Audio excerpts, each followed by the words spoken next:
দর্শক, একটি অটোরিকশা দেখতে পাচ্ছেন, আর সেই অটোরিকশার ড্রাইভারকেও দেখতে পাচ্ছেন। আমি এখানে উপস্থিত রয়েছি।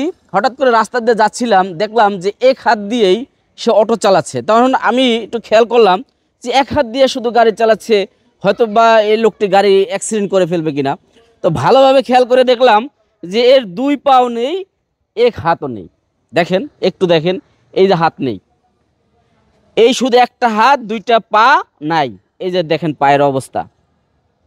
এই অবস্থায় সে অটো চালাচ্ছে, মানে রাস্তার মধ্যে এত সুন্দরভাবে ভদ্রভাবে। অন্য অন্য যে অটোগুলো দেখছি মনে হয় যে বিদ্যুৎ গতিতে দৌড়াচ্ছে।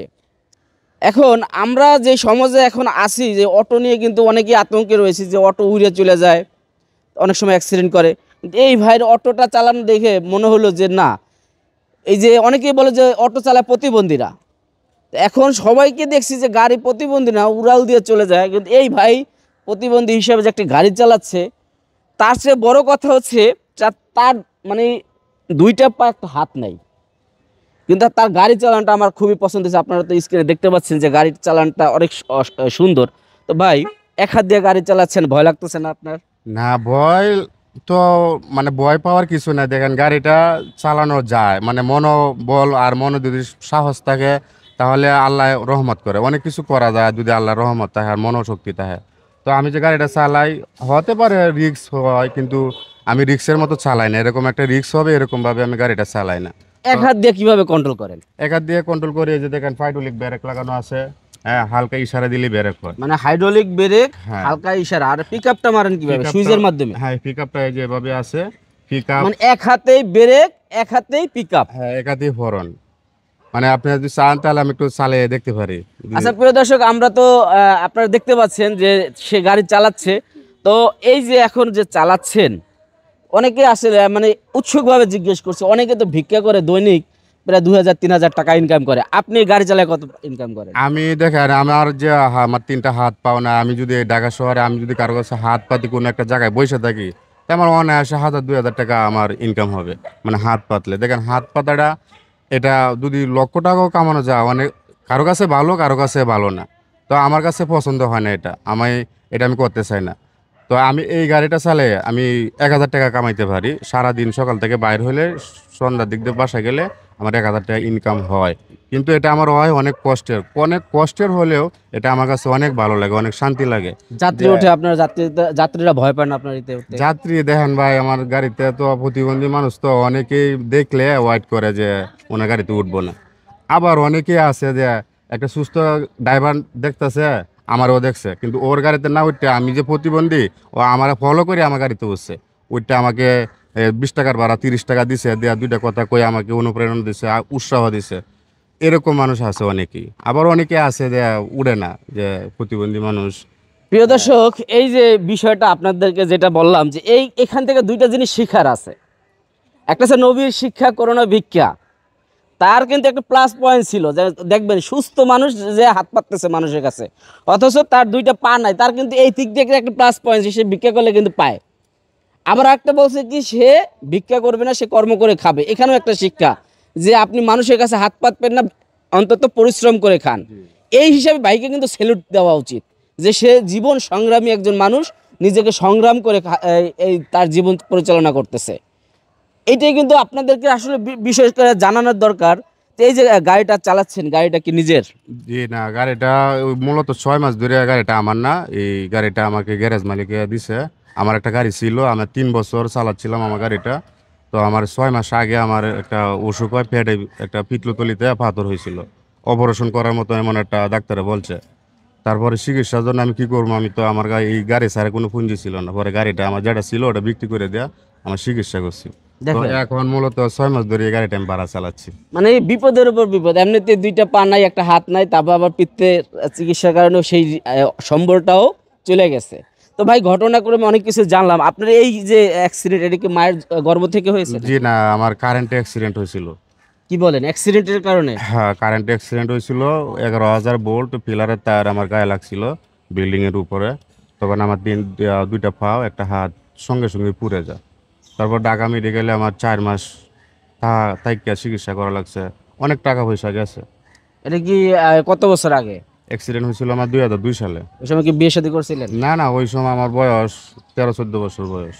তো এখন কি বিয়ে শাদী করেছেন, বাচ্চা কাচ্চা আছে পর্যন্ত? জি, বিয়ে করছি আমি 2015-তে বিয়ে করছি। আমার 2টা মেয়ে আছে, একটা মেয়ের বয়স 10 বছর আর একটা মেয়ের 4 বছর বয়স। বিয়ে করেছে, আপনার এই অবস্থা দেখেও আপনাকে গ্রহণ করছে যে নারী, সেই নারীকেও তো দেখার ইচ্ছা জাগে আমার। অবশ্যই আপনারা মিডিয়ার যদি আপনারা দেখতে চান, আমি মিডিয়াতে আমি দেখাইতে দেখেন এর ভিতরে শুধু আপত্তি করব মানে না। এর সাথে কথা বললে খালি জীবনের অনেক ধরনের আকর্ষণীয় কিছু কথা বেরাচ্ছে। এখানে একজন অসুস্থ মানুষ, সেই অসুস্থ মানুষ তাকে বিয়ে করেছে, সে কি সুস্থ? জি হ্যাঁ, সুস্থ। মানে সুন্দরী, রূপসী? হ্যাঁ, আলহামদুলিল্লাহ আছে, অনেক ভালো, অনেক সুন্দর আছে। এই আমাকে দেখে হ্যাঁ বিয়ে করছে, আমাকে আমাকে এই অবস্থা দেখে হ্যাঁ আমাকে পছন্দ করছে। দেখেন এখানেও কিন্তু একটা শিখার বিষয় যে একজন অসুস্থ মানুষকে যে মনে প্রাণে ভালোবাসছে, তার সংসার করছে। এখন সন্তান কজন বললেন? আমার 2টা মেয়ে।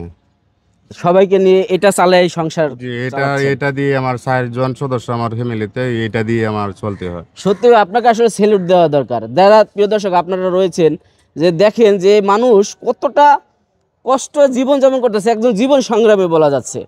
যে লোক এতটা পরিশ্রম করে তার সংসার চালাচ্ছে, অথচ তার সন্তান আছে, স্ত্রী আছে, এই অসুস্থ অবস্থায় আজকে তাকে দেখে আসলে আমরা মানে অনেকে যারা এই যে ভিক্ষা করে খায় মানুষের কাছ থেকে, মানুষের চুরি চোট্টামি করে খায়, তাদের একটা শিখার বিষয় রয়েছে যে পরিশ্রম করলে আসলে কখনো বৃথা যায় না। তবে যদি গাড়িটা নিজের থাকতো, আজকে কয় টাকা দৈনিক ইনকাম করতে পারতেন? গাড়িটা ভাই নিজে যদি থাকতো, দেখেন এই যে এখন গ্যারেজ মালিককে আমি প্রতিদিন 400 টাকা জমা দিতে হয়, তো 1000 টাকা ইনকাম করলে অনেকটা কষ্ট হয়। সকাল থেকে মানে রাত্রে 8টা পর্যন্ত গাড়িটা চালাইতে হয়।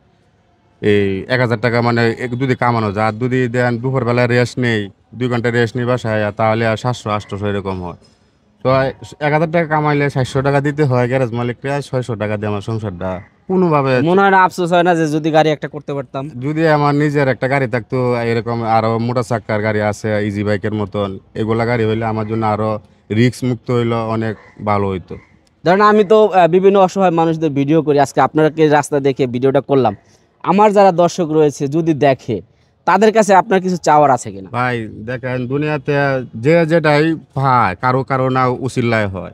আমারও মানে আপনার উসিল্লা, এই যে ভিডিওটা আপনি আমার করলেন, আমার ভিডিওটা তো সোশ্যাল মিডিয়া লক্ষ লক্ষ কোটি কোটি মানুষে দেখতে পারে। যদি কারো আমার প্রতি মায়া হয়, দয়া হয়, যদি আমাকে একটা গাড়ি দিয়ে হেল্প করে, আমি ওনার জন্য সারা জীবন দোয়া করবো। ওনার কথা আমি সারা জীবন স্মরণ রাখবো, আমার যাক, ভালোবাসা তাহলে থাকবে। আপনার প্রিয় দর্শক এখানে তার কথাটা তো শুনলেন যে জীবন সংগ্রামী একজন মানুষ যার দুটি হাত, মানে একটি একটি হাত এবং দুটি পা নেই, সেই অবস্থায় সে ভিক্ষা না করে আজকে সে জীবন সংগ্রামী জীবনযাপন করতেছে এবং তার পরিবার পরিজন রয়েছে।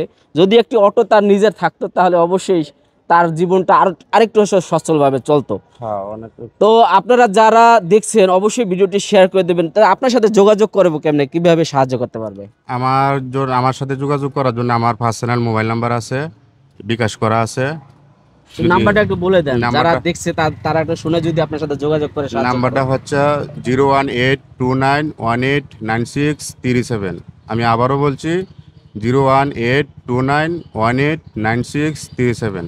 এই নাম্বারটা আমার পার্সোনাল বিকাশ করা। প্রিয় দর্শক, নাম্বারটা আপনারা স্ক্রিনে দেখতে পাচ্ছেন। যদি কোনো দয়াবান লোক এই ভিডিওটি দেখেন, অবশ্যই আপনারা অনেকে আছে বিভিন্ন মানুষকে সাহায্য সহযোগিতা করেন, কিন্তু অনেকে আছে প্রতারিত হন, সাহায্য কাকে দিবেন মানে খুঁজে পাচ্ছেন না। অনেক প্রতারক চক্র বিভিন্নভাবে সোশ্যাল মিডিয়াতে অনেক সময় সাহায্য সহযোগিতা নেয়, কিন্তু এ হচ্ছে রিয়েল একজন লোক, রিয়েল হিরো। এই হিরোকে যদি একটু সাহায্য সহযোগিতা করে আপনার সেই দানের টাকাটা যদি তাকে দেন, সে যদি একটা অটো কিনে ভালো জীবনযাপন করতে পারে, এর চেয়ে ভালো মানে দান বা ভালো কাজ আমি মনে করি যে আর হতে পারে না। তবে সেই আশা এবং প্রত্যাশা নিয়ে আপনাদের কাছে অনুরোধ করব, ভিডিওটি শেয়ার করে দেবেন এবং যে যতটুকু পারেন তাকে সাহায্য করবেন। আল্লাহ হাফেজ।